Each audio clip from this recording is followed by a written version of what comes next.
Je suis Nathalie, je suis infirmière puéricultrice, infirmière depuis 2003, puéricultrice depuis 2009. J'ai travaillé très longtemps à l'hôpital, jusqu'à 2 ans et demi.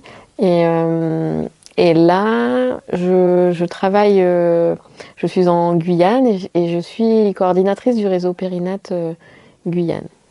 L'impact du travail sur ma santé mentale, je dirais qu'il n'y en a pas eu, ou du moins j'ai trouvé les stratégies pour pas qu'il y en ait. Les stratégies que j'ai mis en place pour pas que le travail ait un impact sur ma santé mentale je pense qu'elles font surtout partie de moi. J'ai une capacité de résilience et j'ai un exemple là, c'est que j'ai travaillé très longtemps, je suis infirmière puéricultrice, j'ai travaillé très longtemps en service de néonatologie, donc dans un milieu où il y a les enfants, la maternité, etc. Et, euh, et de mon côté, je ne peux pas avoir d'enfants, mais ça n'a jamais eu un impact sur ma santé mentale. Je pense que ma capacité de résilience a permis ça. Ce qui permet cette résilience, j'avoue, je m'en suis pas forcément posé les questions, mais effectivement, je fais un peu un travail sur moi aussi pour comprendre ce qui se passe en moi. Les activités extérieures m'aident beaucoup, en l'occurrence la danse, c'est quelque chose qui me fait du bien, donc je fais des choses. Enfin, mon épanouissement personnel, je pense, permet aussi de me sentir bien et d'être un peu plus forte au travail. Mais après, cette capacité de résilience, je pense que je l'ai, parce que quand on annonce qu'on peut pas avoir d'enfants et que de toute façon on travaille dans le service d'enfants prématurés ou maternité, là, on a beau faire des activités extérieures, etc. Le diagnostic, il est là, mais pour autant, ça n'a pas remis en question mon travail dans ce service, pas du tout. À aucun moment, je me suis posé la question de est-ce que j'étais à ma place ou pas. L'enseignement que j'en tire de ce changement, j'allais pas dire de métier, mais de fonction en tout cas,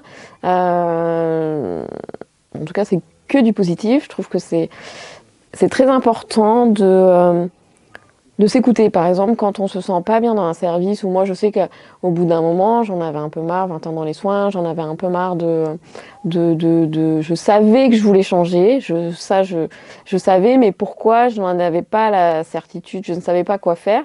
Je savais que j'étais sensible à la qualité des soins, etc. Et là, il y a eu l'opportunité de ce qu'on me proposait en Guyane.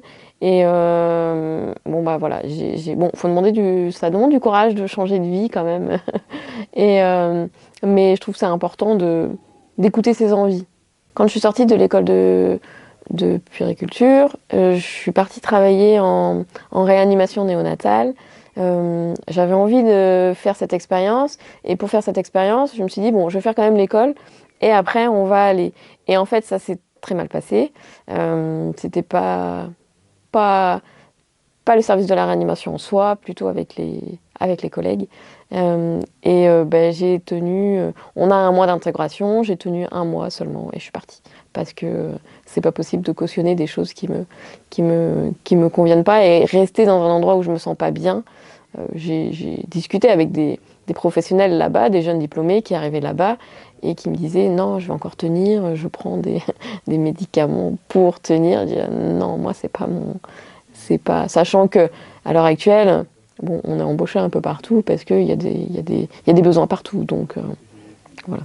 Quel conseil aux employeurs pour préserver la santé mentale de leurs employés? C'est l'écoute.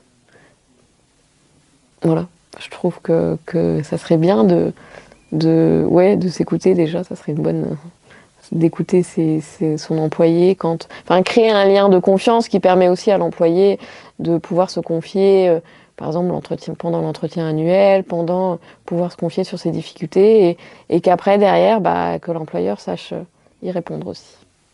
Ma carapace à moi, c'est ma résilience.